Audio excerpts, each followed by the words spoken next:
Oh, hey there. Let's have a look now at E2, which is all about the evaluation of decisions made in response to a challenge and or an opportunity specific to the research processes that you used.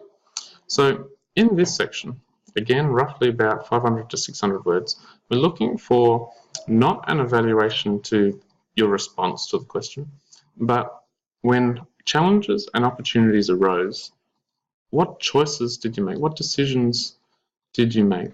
And how effective were those particular decisions? So the first step that you need to go through with this is to identify the challenges that you've had and the opportunities that arose.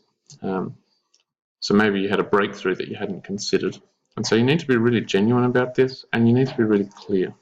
So, for example, something that you might consider an opportunity would be something that you discovered through research. So there might have been something that you really hadn't thought of before, and you were exploring, maybe it was a journal article or something, and something stuck out to you, and you discovered something new.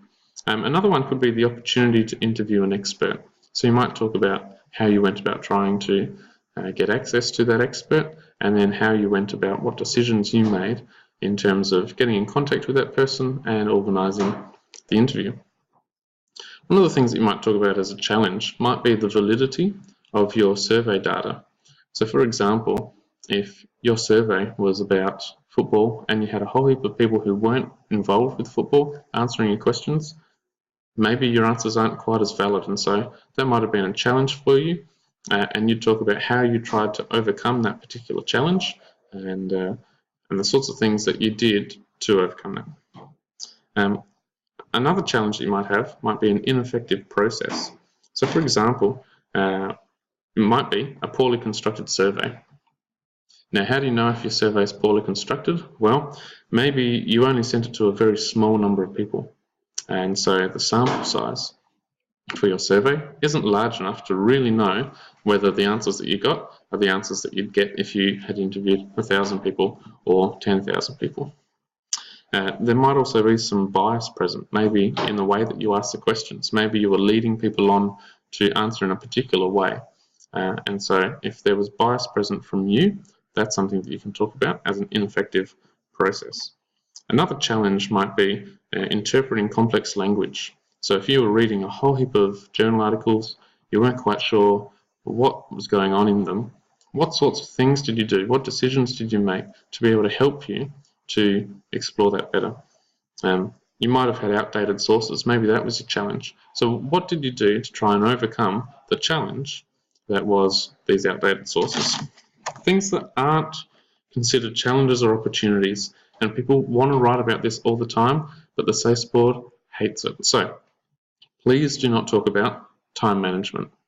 The SACE board doesn't want to know if you did this the night before or whether you had spent weeks working on this. They don't care. They also don't care if you lost your USB or if you didn't have internet connection at home or at school or whatever else. They don't want to know about that either. They don't want to know whether you missed time from school. So if you broke your arm, they don't really want to hear about that. Or if you were sick for 3 days and you just couldn't shake that cold, they don't want to hear about that either. They also don't want to know about a lack of responses via email or phone follow-up. So you might have sent a whole heap of emails out to a range of people and you just never heard back from them.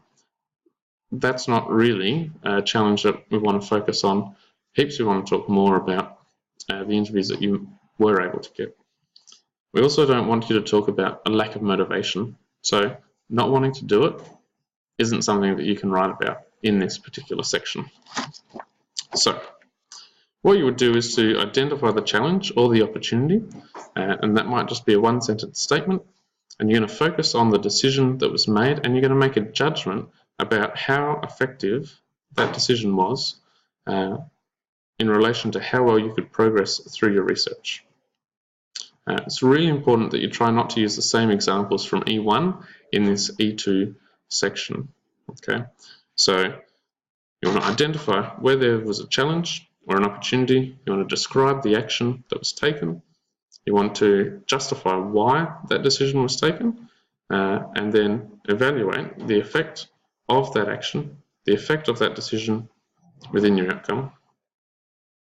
Really important that you select challenges and opportunities that are relevant to your research question, and also in relation to your ability to find appropriate information. Okay, so identify the challenges, use the language to signpost that the challenge I faced was, during the interview, a sudden opportunity presented itself. Indicate what action you took, and then explain the impact of that decision. And you're probably going to do that 2, 3, maybe 4 times in this section. You want to have at least one opportunity and at least one opportunity. One challenge, one opportunity, at least one of those. Okay. Cool. We'll have a look at E3 next.